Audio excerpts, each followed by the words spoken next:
మత్తులో వీరంగం సృష్టించిన యువకుడికి స్థానికులు దేశశుద్ధి చేశారు. Vijayawada rural new Ambapuram pipeline road circle సమీపంలో ఈ ఘటన చోటు చేసుకుంది. రహదారిలో విద్యుత్ లైట్లు లేకపోవడంతో నిత్యం ఆ రాత్రుల్లో గంజాయి బ్లేడ్ బ్యాచ్లు వీరంగం సృష్టిస్తూ ఉంటారు.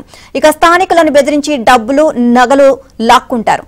దీంతో పక్కా ప్లాన్తో కాపు కాసిన స్థానికులు ఓ యువకుడిని పట్టుకుని స్తంభానికి కట్టేసి దేహశుద్ధి చేశారు. అనంతరం పోలీసులకు అప్పగించారు.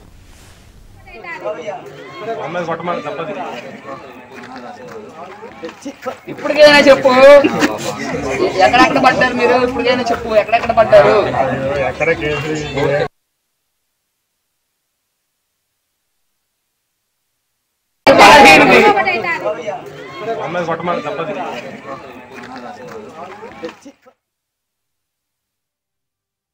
రోడ్డుకున్న సమస్య ఏంటంటే వీధి లైట్ల సమస్య.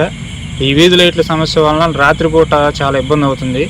ఈ వీధి లైట్లు లేకపోవడం వల్ల విక్రమ్ బిల్డింగ్ ఆనుకున్న ఆ ప్రదేశంలో మొత్తం బాగా సగం రోడ్డు వరకు చీకటి ఉండడం వల్ల ఈ చీకట్లో కొంచెం గంజాయి బ్యాచ్ రావడం, తర్వాత తాగడం, ఆటోలు అడ్డు పెట్టుకొని తాగడం, ఇవన్నీ చేయడం వల్ల చాలా ఇబ్బందిగా ఉంటుంది.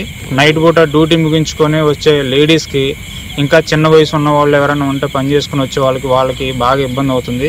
ఈ రోడ్లో ఒకసారి రాత్రిపూట చెక్ చేయమని పోలీస్ శాఖ వారికి విజ్ఞప్తి చేస్తున్నాం. ఒకసారి ఇక్కడికి వచ్చి ఒకసారి చెక్ చేసి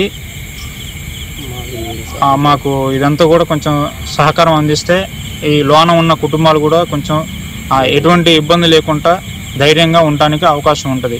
వీటన్నిటి ప్రాబ్లం వల్ల, ఈ సమస్యల వల్ల బాగా ఇబ్బంది పడుతున్నారు. రాత్రిపూట ఎవరు వస్తున్నారు ఏంటి అనేది చీకట్లో ఎవరు వెళ్ళాలన్నా ఇబ్బంది